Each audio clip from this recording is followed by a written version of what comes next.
Yes, welcome in. Badgers were on the field on Saturday for their spring showcase. We're going to dive into everything that we saw.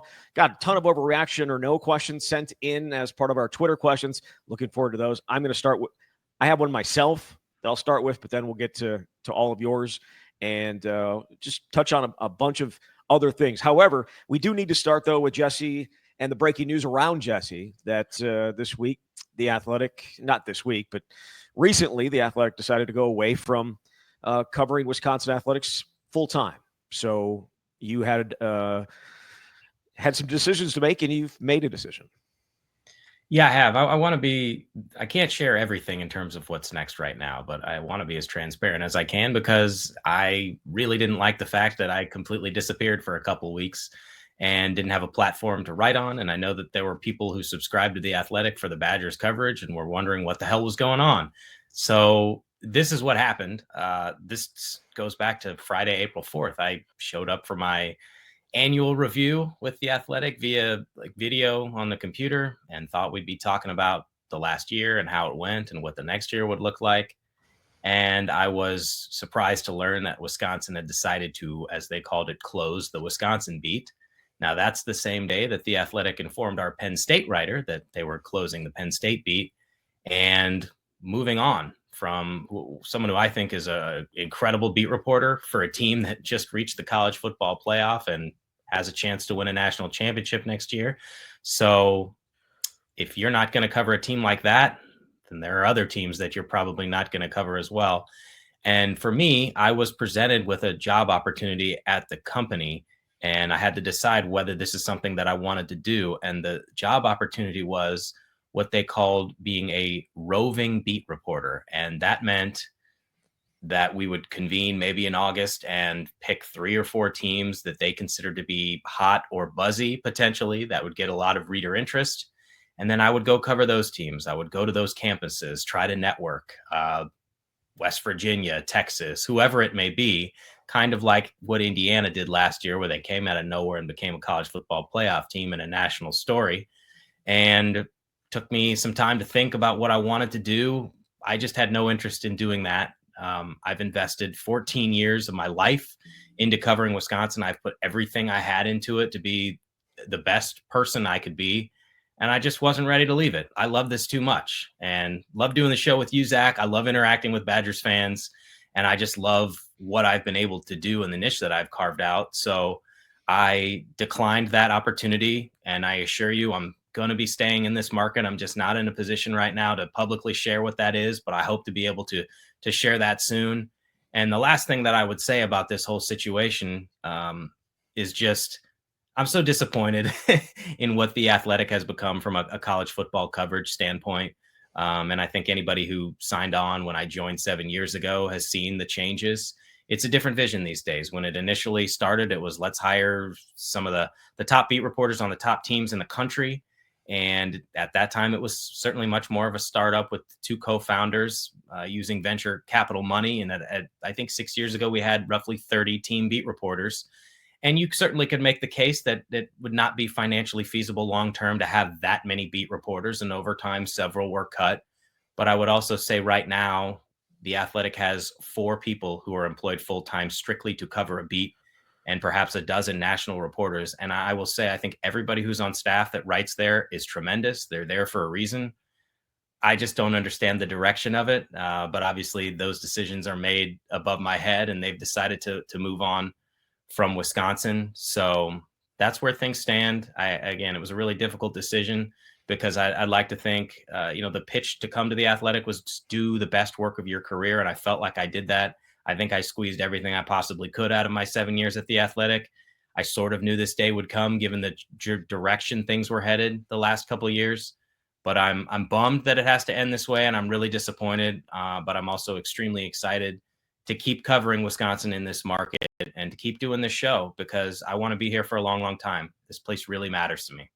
Yeah, and I totally feel where you're coming from. This is a tough business, and the way the Athletic started and the way the Athletic is now are completely different. And so they decided to move on, and the next whoever it is going to get to to take advantage of their mistake, the Athletics' mistake for moving on. And you are in my opinion, the best storyteller, the best writer that I've worked with, been around. And I know a lot of people think that we don't like each other and we're going to come to blows, like all that stuff. But that couldn't be further from the truth. I like you. We're friends.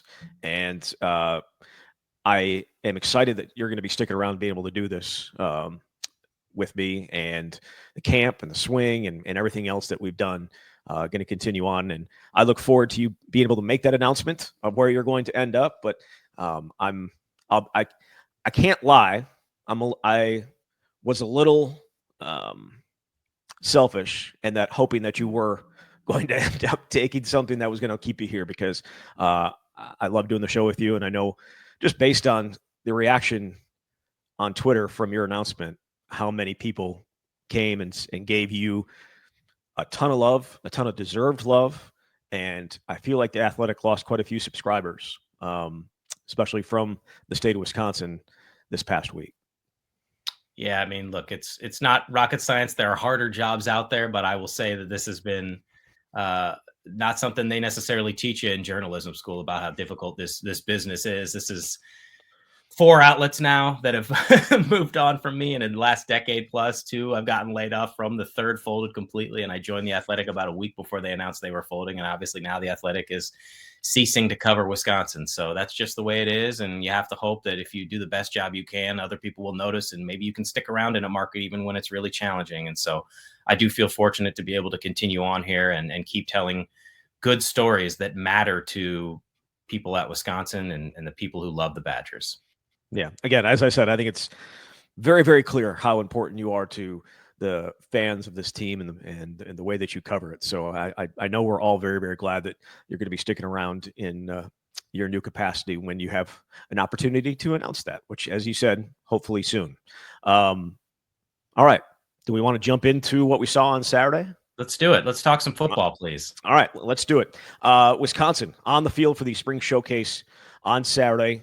And it was, the defense won the day. They won 24-17. Don't try and get me to explain the scoring, the scoring setup, because I can't do it. They were trying to do it before the game or before the thing started, and it's just whatever. But the defense won, and there were some good defensive plays. Certainly, the offense had some big-time plays. When I look at what happened on Saturday, though, I think we should start with the position that gets the focus all the time, and that's quarterback. And if we're being fair, and again, it's Billy Edwards is having to go up against Wisconsin's number 1 defense, and Danny O'Neill's going against the number 2 defense, or 3 in some cases. But I thought Danny O'Neill was the better looking quarterback on Saturday. Yeah, so this is the one practice in the spring where I think we're able to keep statistics. So I kept track of everything to try to give a broader picture of how these guys did.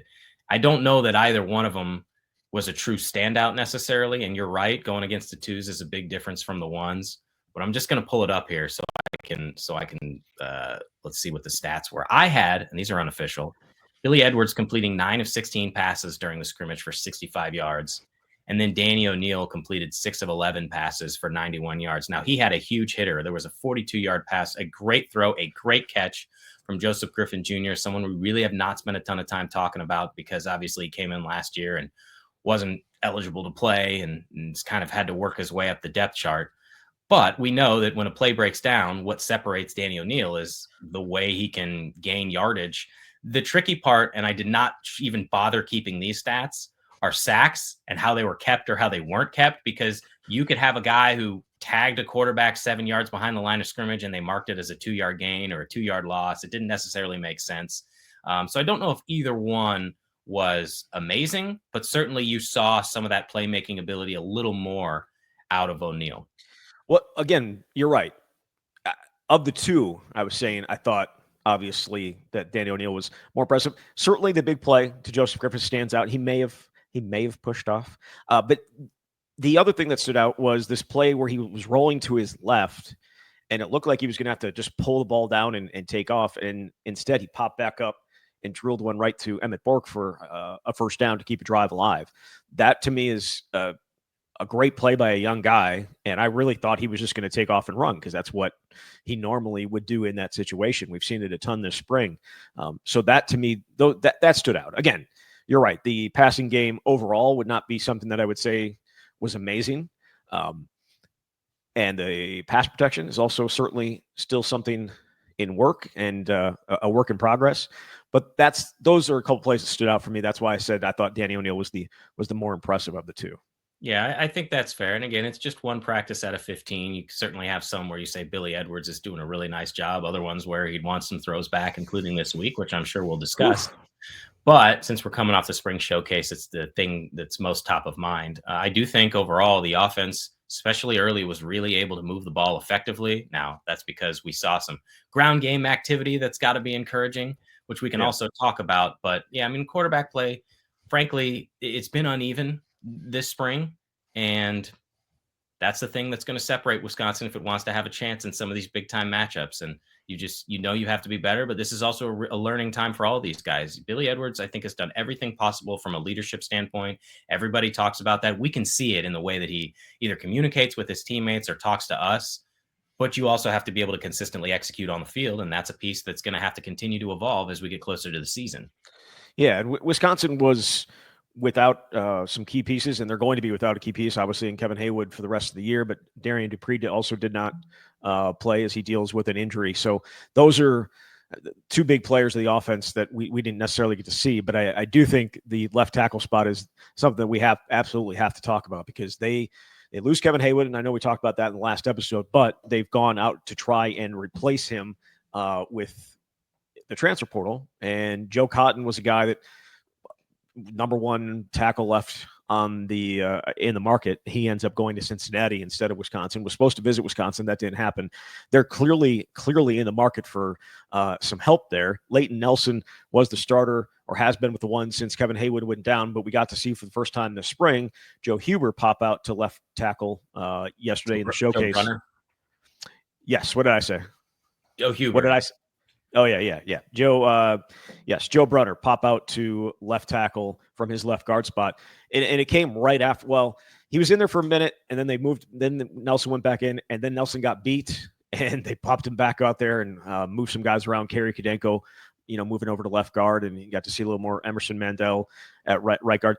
They have, I think, clearly an issue there that is something they are, I don't want to say desperately trying to fill, but I don't know that they think they have their starting left tackle on the team right now.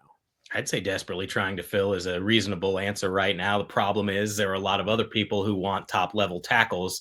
And on the open market right now, I'm sure they command a pretty penny. But in general, what we saw with some of those shifting around are things that we thought could be considered here. And Luke Fickell acknowledged it when we talked to him after practice Tuesday that they were going to explore all options. And I don't know whether that's the role they would go with. I certainly think Brunner is capable of doing pretty much anything. He's an absolute mauler. Kerry Kadenko has gotten a lot of run with the ones. And we know early, as we talked about, they were basically rotating three different guys at the guard spot. But Emerson Mandel's got a lot of upside. I imagine they would feel pretty good about that five, but I also think you'd want more experience if it can be helped, if you can find it in the portal. We talked about this on the last show. Yes, there's a lot of talent on paper in the offensive line room, as there has been for several years, but there's just no experience beyond that. You have JP Benchwall, who's got some experience. He's been out for, a little banged up. We saw him earlier in the spring. And beyond that, it's a lot of really young guys. You have a couple freshmen early enrollees that have been getting runs with the second team offense. So again, there's talent, but when you're in win now mode, you need someone who's got college experience who you can plug in and know you're going to be successful right away. Yes. And is there anybody that's clearly going to be able to walk in and do that? Because if you're adding a guy at this point, you're especially along the offensive line, especially at left tackle, you're saying we need you to come in and play right away. We need you to come in and be our guy right away. You're not looking. I don't know that you're looking for a depth piece at this point. You're looking for a guy who's going to step in and be able to man that spot for the entire year, and you would expect it to be an older guy, a one-year guy, because obviously Kevin Haywood would be coming back next year. I don't know that they're going to find that, though. That's the problem. I just don't know if they're going to be able to find that at this point. The other spot And we got to see a little bit of the tight ends yesterday with Tucker Ashcraft, and certainly Emmett Bork had that one catch and run for a first down that kept the drive alive. We know Jackson Akers listed as a tight end, but we got to see a fullback dive for a touchdown for the first time in a couple of years. Felt a little weird to tweet that. But tight end's the other spot where they're in the market. I should say they're in the market at wide receiver as well. Going to be some guys visiting and tight end as well. Which one is more of a need right away? It's got to be tight end, right? Between tight end and wide receiver, I would absolutely say tight end, because you've got a lot of bodies at wide receiver. They're going to get somebody, maybe even two, because they've lost Quincy Burrows, obviously, and Mark Camper to the transfer portal. So now you're down to, 8 scholarship wide receivers, and Tretchka Kahuna has been injured this spring. But tight end, you need a difference maker, someone who can come in and, yes, block, but also be explosive in the passing game. That's what they thought they had in Tanner Koziel. Now, this gives Tucker Ashcraft a huge opportunity. Jackson Akers certainly can do a lot of different things, but man, it sort of felt, just from an old school perspective, nice to see him getting some fullback run. And I don't know if this was on purpose. There's part of me that feels like it was. The first offensive play, they line up with the I formation with the fullback. Maybe it was just to show everybody, if you're a fan and you're watching, yeah, that's right, we're back, baby. Now you got to go prove it on the field. But just in terms of the offensive personnel, and Jackson had 3 carries. 1 went for the 2-yard touchdown. The other 2 went for first downs. That's quintessential Wisconsin football. I feel like over the years, Wisconsin's first down conversion rate with a fullback was 98%. Don't check me on the facts. It's just, that's what my heart tells me right now. But, then they're also relying on Grant Stack. And can JT Seagrave step up? So the tight ends were made available this week, and I talked to Grant and Jackson, and even Nate Letton, the tight ends coach, said Grant Stack apparently broke his hand twice last year. Now, Grant said he broke his hand, and he also had an infection in his leg that required. It was obviously very serious. He didn't miss any time. He was like back the next day. So he's a true football player, I guess. Got the hashtag toughness going on. But I think he's in position to really be an impact, certainly from a blocking standpoint. But obviously, you need guys who can give you some big threats down the field, or at the very least be sure hands that can be a safety valve for Billy Edwards Jr. Yep. So among the guys that are planning to visit, West Georgia wide receiver Carmelo English. That's Carmelo with a K. He was at, as I said, West Georgia. He started at Michigan, went to West Georgia. So he's expected to visit according to Rivals. And then Evan Flood reporting that Missouri State tight end Lance Mason going to visit the Badgers this week. Had 34 catches for nearly 600 yards and 6 touchdowns this past season. So those are a couple of guys that are going to be visiting, and we'll see if Wisconsin's able to land them. Again, there's so much competition for all these guys at this time of year. There are thousands and thousands and thousands of guys in the portal, and many probably aren't going to find a home. But the ones that are popping into the portal right now from spring ball that showed something last year and have production in their careers are going to be guys that are certainly probably sought after. And we've seen that with some of the offensive linemen at this point. But the first drive, Wisconsin goes right down the field, maybe not right down the field, 16 plays down the field. They went 71 yards and then obviously stalled out inside the 5, and Billy Edwards wasn't able to hit Jackson Acker or Chris Brooks Jr. for a score. Ball fell incomplete. But that was their best drive of the day, I thought. And it was against the number 1 defense, and they just weren't able to finish. We didn't see a ton of touchdowns, right? Which is fine, I guess. It depends on your point of view, whether you're a defensive guy or an offensive guy. But the touchdowns we did see, the run by Cade Yakameli was exactly what a lot of the stuff we saw from him last year. And we joked in the press box that, all right, probably not going to see him again today. He had one big run, and he'll be on the bench for the rest of the time. But that's the old Wisconsin offense. I feel like Cade Yakameli showed that, again, continues to probably deserve some carries this fall.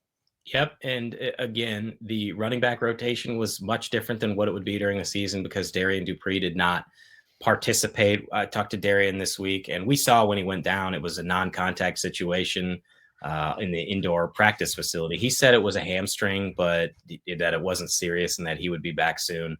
The stats that I have are go ahead. I just wanted to say it was a non-contact thing. And at this point, because we know he's going to be fine. I can say this now. I almost said it the other day before we knew exactly what it was. It looked like he got shot. It looked like he got clipped from behind by something and just went down. And yeah, it was really, really concerning when it actually happened. But obviously, good that it's not as serious as it appeared at first glance. Yeah. So Dylan Jones got the 1 reps and got a lot of carries on the first drive. I had him with 10 carries for 46 yards. And then Cade had 8 carries for 87 yards with that 55-yard touchdown. And then Gideon Atuka had 10 carries for 59 yards. Those are obviously the scholarship running backs. You had some walk-ons like Grover Bortolotti and Mason Lane in there, and you had some wide receivers involved, which is something we've talked about throughout the spring.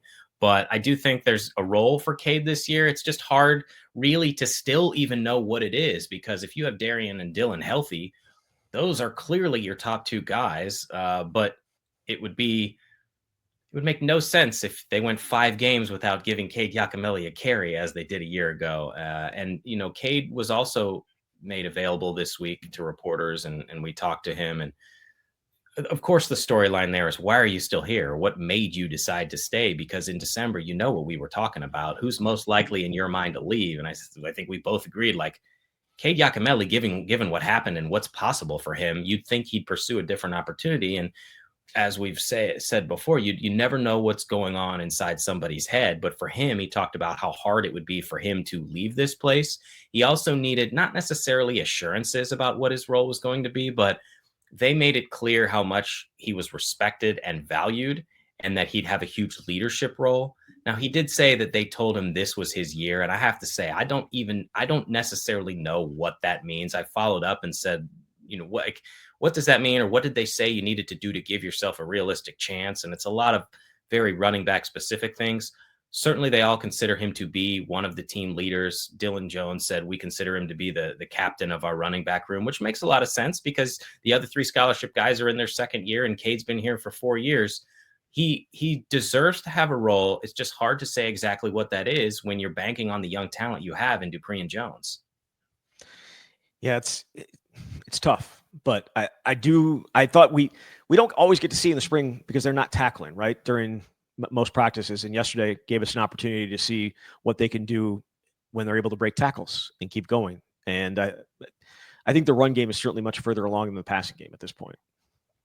That's fair, right? Yeah, I think so. And a lot of that has to do with the scheme and the system that they're running, which you've got 2 tight ends on the field. You've got a fullback blasting through so guys can have holes. And while there have been some good things in the passing game, yeah, in terms of consistency, it certainly hasn't been there in the way that I think the run game has for the most part. Yeah, for sure. All right, let's jump into some of these overreaction or no questions, because we'll hit on some of the more stuff from the spring showcase. Actually, one more thing before we do, there were several guys on defense that I thought certainly stood out. And I know you said you didn't keep stats for sacks because it's hard, right? Like what's a sack and what's not. But yeah. Nick Clayton jumped out, and him off the edge, and he's gotten some second team reps throughout spring. Him off the edge, I believe he had 3 sacks, and I feel like could be a nice situational guy for them early. He's still so skinny at this point. I believe he's listed at 220 something. He's 6'5", but listed at 220 something. So he's still pretty skinny, and I'm sure Brady and company will continue to work on that. But just so quick off the edge. And again, Wisconsin's offensive line is probably not where it needs to be pass protection wise, but I thought he was a guy that really, really stood out among the true freshmen that played roles yesterday. I would say him, and then obviously Eugene Hilton on the other side of the ball. Yep. I've got all my notes pulled up on my computer so we could go over everything, because you kind of forget unless you're looking it up. But this is what I have for the 3 Clayton sacks. So the 2s took over on offense, and they had the ball at their own 30, and there was a high snap by Ryan Corey, and Danny O'Neill got flushed from the pocket, and Clayton came off the edge and was there for a sack, which I had for a 7-yard loss.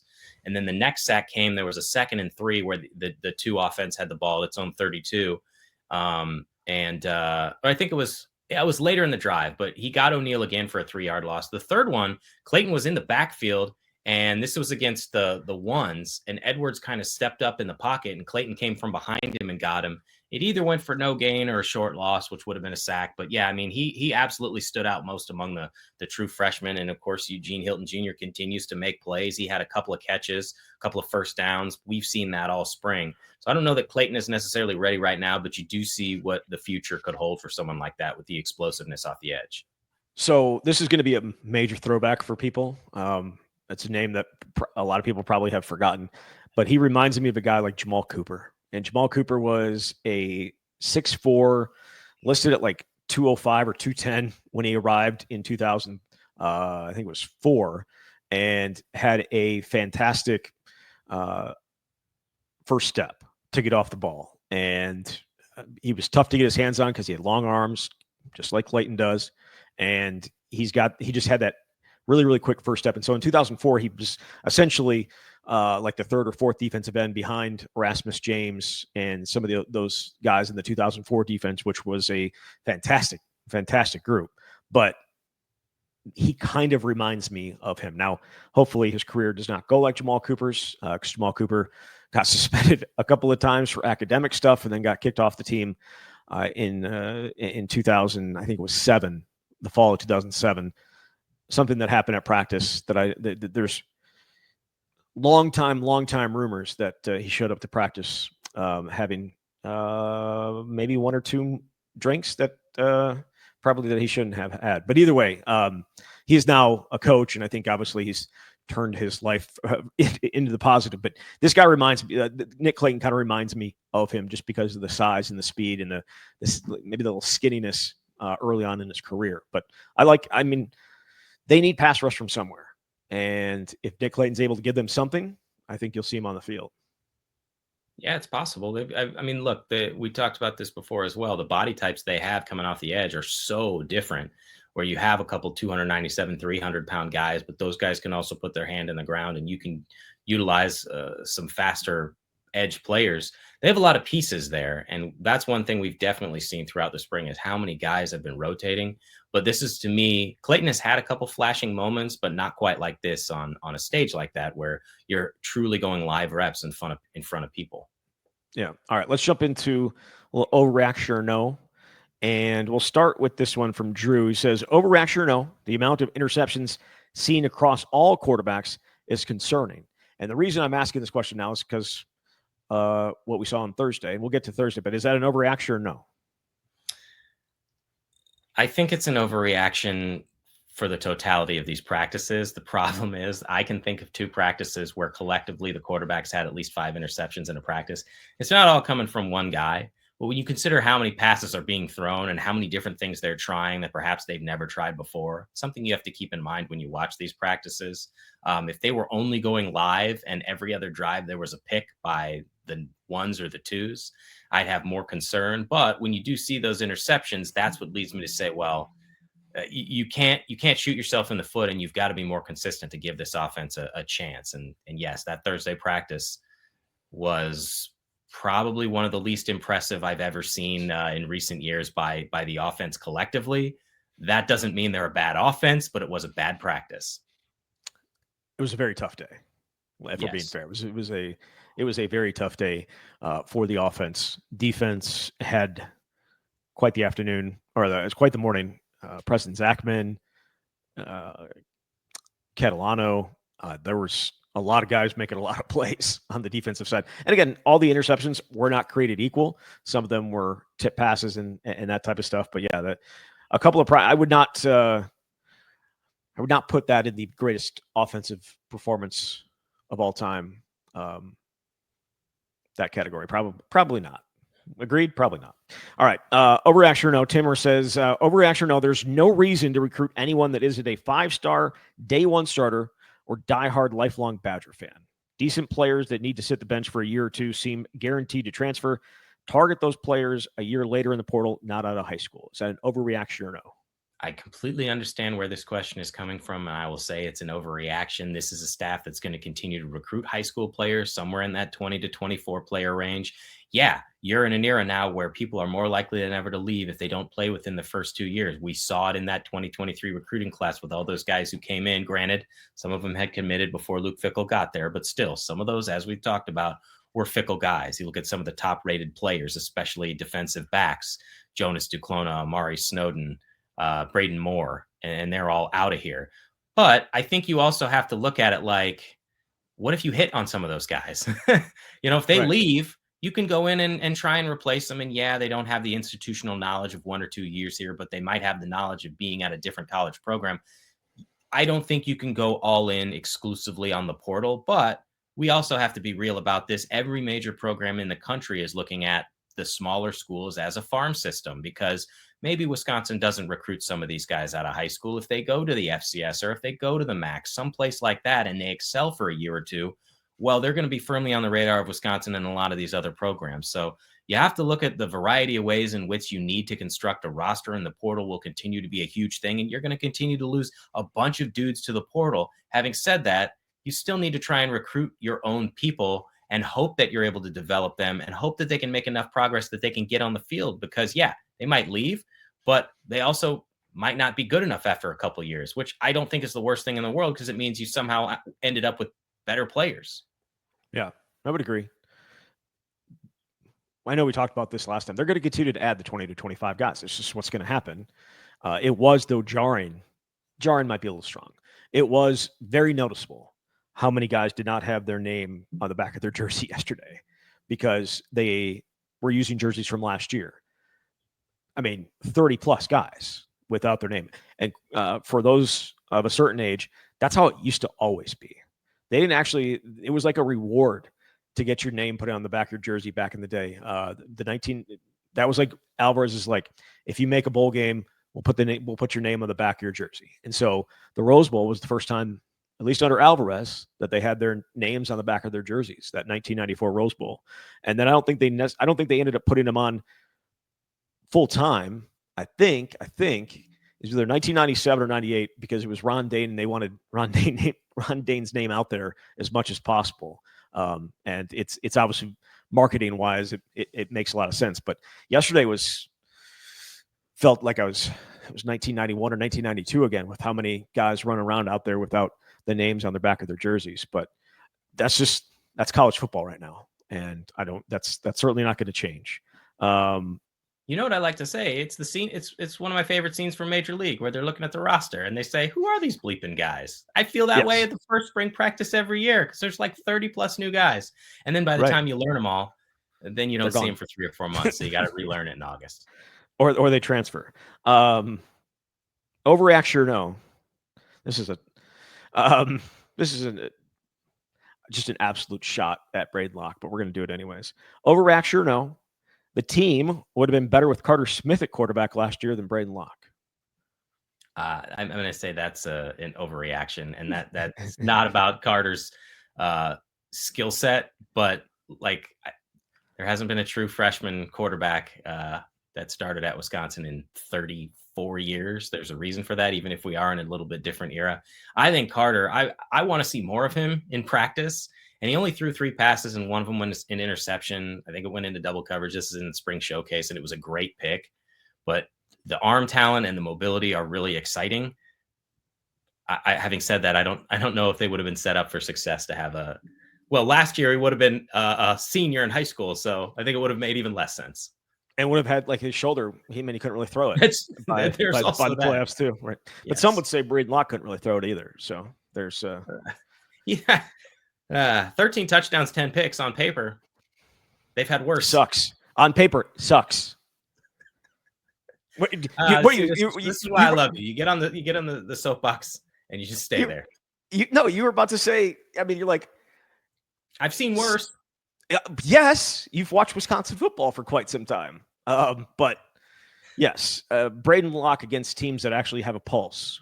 Please give me those stats, because I can promise you it's not 13 touchdowns and 10 interceptions. Yeah. Good. Well, there's a reason why there's entirely new quarterback room. Yes, there is. That is accurate. Last one here. Overreaction or no? Through spring practices, the 2025 team looks better than the 2024 team. Can you go break out your notes from 2024? 13 practices in. What do you think? Is that an overreaction or no? I don't think it's an overreaction, but I also don't have the notes on me for the first 13 practices of a year ago. I just think that as I've said, the schemes that they're implementing here make more sense for what Wisconsin ought to be. And sure, hindsight is 2020, and yeah, you can say that now after you watched what the team did the last 2 years, especially last year. But we're talking about the fullback and the I formation and some of the run game and physicality. And granted, the pass game hasn't been fantastic, but I don't know that you could say that the pass game was fantastic a year ago. Now, Tyler Van Dyke made significant strides during the second half of spring ball when it became clear that while it was a quarterback competition, he was going to be the number one guy. I mean, we all assumed that at the very outset, but he was really good the second half of spring. But I think offensively, there are things that give you reason for optimism, and it's the same defensively. But as we always say, it's just practice. And until you do it in some of these big matchups, what you're doing in April doesn't necessarily matter. Correct. Very much so. We've learned that. My one last overreaction, no, it's mine. Danny O'Neil will start at least one game that is not injury related this year. I'll say that's an overreaction. I think this is going to be Billy Edwards' team. Obviously, if it's not injury related, then it's performance related. And so maybe there's a day where Billy doesn't have it and throws 3 picks. But even then, I don't know if they'll go to O'Neil. It depends on the circumstance. Look, if you're going to do that, then that means you're questioning your starter to the point where it's going to be a controversy in a quarterback competition. And that's not, if they believe Danny O'Neil is close, and it's not the worst thing in the world, but they were very clear from the outset in pursuing both of these quarterbacks and bringing Edwards here that he's here to be the number one guy. So, he didn't have a ton of those kinds of games necessarily at Maryland, especially early. He was very good early, but he also didn't have a very good run game or offensive line. So I think that this will be Billy Edwards Jr. starting all the way, barring injury. Unfortunately for Wisconsin, a lot of quarterback injuries over the long haul. Look, Tanner Mordecai was good. I have no idea if Tyler Van Dyke would have been good, but we can take and people they can take all the shots they want at Luke Fickell, and there are plenty of things to take shots at. But not having your starting quarterback for significant time, especially last year, isn't overly fair to then judge everything else. But when you don't play well, then everything else is, or when things aren't going well, then everything else is magnified. And it's not just the quarterback, it's every aspect of your program that just gets put on, I wouldn't say blast, but yes. And it makes the things that Luke Fickell say, sometimes people start rolling their eyes. And that's just what happens when you lose. And when you didn't have your starting quarterback for a couple of years or for extended periods, your first 2 years, that's tough. But guess what? You get paid $8 million a year to deal with that stuff. And so it's at least have to acknowledge it. We'll also say, got to be better than that too. All right, let's jump into a few listener questions here. Sam says, I've seen a lot of people say the quarterback play has gotten better. Has it been quarterback play, or is the new offense that makes it look better? Man, that's a really good question, because the previous offense while run game was important, was predicated on the decision-making of the quarterback and allowing them so many more opportunities to air the ball out down the field. But I do think, and this is something Lucas said, the structure of this offense is such that you're taking some of the pressure off the quarterback. And I think that's much better for where Wisconsin is at in terms of the type of quarterbacks that it has. We're not talking about a Heisman Trophy winning quarterback who is the single biggest difference maker on the field every single game. So I think that's got to be factored into the equation. And I do think that that's what's going to make this season and this group of quarterbacks better, because you feel like you've got a stronger run game. Though, again, there are more questions now because you lose a Kevin Haywood and have to figure out your rotation at potentially 3 spots if you're going to shuffle guys around and not get who you want out of the portal. Yeah. Todd says, well, we already talked about the position that needs to be addressed the most in the portal. But he asked, which player seems primed for a big 2025 breakout campaign? Well, I feel like you could go any number of guys, and maybe this isn't fair because he's getting a lot of run, but Dylan Jones, the guy we barely saw last year, he had one huge run against Purdue, got the redshirt season, and it is, even before Darian got hurt, it wasn't just an automatic Darian's number 1, Dylan's number 2. I think Dylan was doing some real good things to challenge Darian. They have a very different skill set, but I think that's breakout potential guy number one. And breakout to me is somebody that we barely saw on the field a year ago, not somebody who was, say, already a starter. Right. Beers Taco says, is Danny O'Neil the future? It's way too early to answer that question, honestly, because it could be a totally different quarterback room next year just based on where college football is at. I think he's done some good things, certainly. The mobility, the improvisation. But I would also say you brought in Carter Smith to potentially be the future too. And what would he look like a year from now? We're talking about a guy who normally would be in high school, has had 13 spring practices, and O'Neill's got a full year as a starting quarterback under his belt. Now that should give him an advantage moving forward. But I think it's way too early to say that O'Neill is the future for Wisconsin, because let's also consider the fact that there could be another portal quarterback out there that they add next year, because this is just the way things are going. It's absolutely the way things are going. Badger says, has Luke Fickell developed an identity yet? Do recruits and transfers anticipate him getting let go as a reason for not coming to Wisconsin? And is The Athletic going to fold since I canceled my subscription?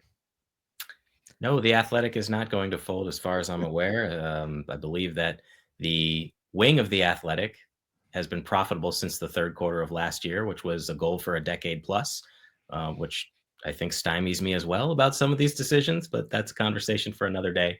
But there won't be Wisconsin coverage, so there's that. The Luke Fickell thing, from an identity standpoint, go ahead. I'll say this. I saw so many people saying that they canceled their, whether it was on Twitter or whether it was on the message boards. I'd like also to put my hand up. I canceled. Unfortunately, mine just renewed like 2 weeks ago. So either way, yeah. Go ahead. Sorry. Yeah. Well, maybe it'll make a sizable dent, but either way. Yep. Sorry. Go ahead. Yeah. I think this is the year where it feels like it's certainly more of what he's talked about consistently. And that's why you went and got a Jeff Grimes.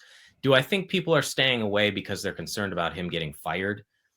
No. Although obviously I realized that a couple weeks ago I had that story on Gavin Meyer, who picked Minnesota and used that as at least part of his rationale. I don't think that you're coming into this year concerned about the following year necessarily, especially with where you're at in the portal. I do think it's a team that went 5-7 a year ago. And if you think you're good enough to compete for a playoff spot or a national title, you might wonder whether you should go to Wisconsin. But there's also going to be people who say, I want to be either a part of a turnaround or I can see my value immediately because they haven't been good. So I don't know how many guys there are that are just saying, well, the coach could be gone. But you do have to continue to win to get quality players, because that is a selling point for a program. Yeah. Rather significant selling point for a program as well. Money and whether you can be successful. Money and whether you can end up going to the playoff. Money, can you get me to the pros? Can you get me into the playoff? Like, those are all huge, huge parts of things. And Wisconsin, money-wise is what it is. And the other two, they have throughout their history put guys in the pros. It's not like they're putting a ton of premier players of late into the league. I'm talking about first-round picks, second. Like, they haven't had a first-round pick since Ryan Ramczyk, and Ryan Ramczyk just retired. So, yes, him and TJ Watt in 2017, last first-round picks that they've had. So, it's they need to start putting some guys in the pros. The thing about that is, though, the guys that have ended up in there, a guy like Zach Bond or TJ Edwards, guys that did not get drafted high, have then gone on and been very, very good players for their teams. I'm not saying that they don't have a ton of talent in the league. They do. It's just it hasn't been the highest level talent that they used to put in on a regular basis. But those guys have gone out and busted their ass and become very, very good players and got paid a lot of money, especially this offseason for Zach Bond. Badger says, is Cooper Catalano the third best inside linebacker on the team? I would assume he's talking about Tackett Curtis and Christian Allegro, and then he's saying Cooper Catalano. But what do you think? I don't think right now that's the case. Turner. I like Turner. Yeah. And Thomas Heiberger, but he got hurt, so that opens up a spot. Catalano's interception though on Thursday, holy crap! I mean, he dove full out for that, and it's not the kind of play you would ever think a linebacker can make. Frankly, that's a DB type of play. Yeah. Obviously, he had great success in the state of Wisconsin. He's the all-time tackling leader. They have a lot of talent, I think, there on those top guys. And Turner, yeah, I think Turner has had some really good moments, including during the showcase. But there's a lot to like about Catalano and his future here, certainly. We were talking about this in the press box yesterday because I mean, Garrison Soliday is, and I think we mentioned this, he's a guy that always shows up when it's spring ball and that type of stuff. Doesn't get a ton of opportunities in the season. But the other guy that we're not even talking about because he's not here yet is Mason Posa, who Yes. is I think you could say the most anticipated guy in this 2025 class, maybe. If he's not number one, then he's darn near at the top. And I think a lot of people very excited. And where does he fit immediately? Because again, Tackett Curtis and Christian Allegra are up there. Turner's there, and then you have a number of different guys you could sit there and say, well, he does this really well. We need to get him on the field to do this. And this guy does this really well, and maybe we get him on the field to do this. A lot of situational guys. Catalano could be that, but him and Mason Posa, and we'll see what happens with Atlanta Gauthier, right? But him and Mason Posa, I feel like are the future leaders of that defense, future leaders of a defense that fell off a little bit last year, but I think future-wise, with some of the guys they brought in, could be pretty special. Maybe I'm being a prisoner of the moment, and it's quite possible I've forgotten some guys over time, but Mason Posa to me is the most exciting linebacker recruit they've gotten since Nick Herbig. And I've compared him to like the Nick Herbig, Leo Chanel's, of where you watch someone on film and you just kind of fall in love with their game and see what the translation can be. And obviously those other two guys were pretty good here and ended up being NFL players. You never know how someone's going to develop immediately. And it's even harder for a guy who's not an early enrollee. There's 15 early enrollees in this class, but he had to go win a fourth straight state title in wrestling in New Mexico, which is pretty damn good. But I think there's been awfully exciting to get a guy like him and a huge recruiting win, because when does Wisconsin ever get someone out of New Mexico and then they win a recruiting battle against Texas A&M and Oregon? So a lot of excitement with him coming in. I'd certainly put him near the top of the 2025 guys. Carter Smith, because he's a four-star quarterback and the way everything went down, you got him late after he was committed to Michigan for a year. Certainly what Eugene Hilton Jr. has done, but Mason Posa definitely near the top. Yeah. I don't know if it's just because of the way he looks, but his play kind of reminds me a little bit of Leo Chanel. I think he might be a touch more athletic than Leo was coming in. But, I mean, Leo played at a little small school and just absolutely dominated both on offense and defense. But I feel like Mason has a little bit of that to his game, a little bit to his game. All right. Got a few more here. In addition to the glorious return of the fullback dive, how was Jackson Acker utilized in the showcase? And I don't even know if it's just on the showcase. Probably we can talk about the entirety of spring. And I think we have a little bit versatile. Mm-hmm. That was the most fullback I've seen him play in a practice. I mean, a ton of fullback. And for the old heads, or maybe people who remember more than 2 years ago, it was refreshing to see because it works. It just does. It's not, he only touched the ball 3 times, but actually I think he caught one pass too. But the way he can open holes, and when I talked to him this week, he mentioned he feels, I don't know if most comfortable is how he put it, but he really enjoys playing fullback and thinks that's a way that utilizes his skill set best. Obviously, he can do a lot of different things. He's been a running back. Now they have him at tight end. And when they go to some of those multi-tight end sets, especially now that you don't have Tanner Koziel, he's getting some of those reps as well. But a ton. I didn't count, but there were, I don't know, man, 15, 20 maybe, it felt like reps where he's in there as a fullback. Yeah. Yes. Danny says, is Billy Edwards' ceiling a game manager at his best? Is the offense good enough to win if he's just a game manager? I was going through real quick. I have at least 9 plays where he was in the fullback, but I think I didn't. Okay. Sorry, my bad. Is he more than a game manager? Is his ceiling a game manager? Edwards? Yeah. Well, this is tough. I think it can be in a given game. I don't know that you would expect that every game, though. So I think he can be more than a game manager, yes. at times. Okay. Is that the best way to put it? But we haven't necessarily seen a ton of practices where they just, and maybe that's not what the offense is really this year. Like you're not going to cut it loose every few plays throwing 40 yards down the field, but he's been able to do it. I think where the success will come are the intermediate throws when you balance it out with some of those shorter throws and just blasting guys through the middle and using some of those jet sweeps. It's all part of a balancing act with this offense. Yeah, for sure. And again, he's still learning the offense. They all are still figuring it out. I think as he gets maybe more comfortable with it, we'll see a little bit more consistency in some of the throws. At least you would hope. He had one throw yesterday though that was a beauty of a throw down to Chris Brooks Jr. that there was great coverage on it, but the ball was right where it needed to be, and he wasn't able to haul it in. But he does have some of that ability. Obviously, we know that Danny O'Neal hit on the one that he took, the shot down the field he took, but Billy Edwards reserving judgment until fall, I think is fair, and hopefully he gets more than 3 games or 2 games and 5 passes to show what he could potentially be. Brandon says, how do you think the O-line will be this year? Can't have a third year of subpar O-line play at Wisconsin. Unacceptable.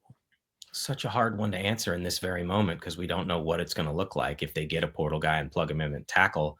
I think before the Haywood injury, I had reason to feel pretty good about that first 5. Renfro, Malman, Brunner, guys who have started that you're absolutely leaning on, and a Kerry Kadenko potentially as someone who's been here for a long time, but if not him, an Emerson Mandel with high upside, or a JP Benchwall who's got multiple years at least of experience in the program, with a Haywood who's one of your prize recruits in 2024. And now I just don't know how you can feel the same way for all the reasons we've laid out. So there are some quality pieces there, but AJ Blazek has some work to do to figure out what's going to be the best group of guys and even who's going to be here when they evaluate everyone that they could possibly get from the transfer portal at this stage.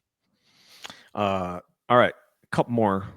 This one from Beers and Taco. Can you explain the Nazir Foran situation? And there's still a chance he won't be able to play this fall? Question mark, question mark, question mark, question mark.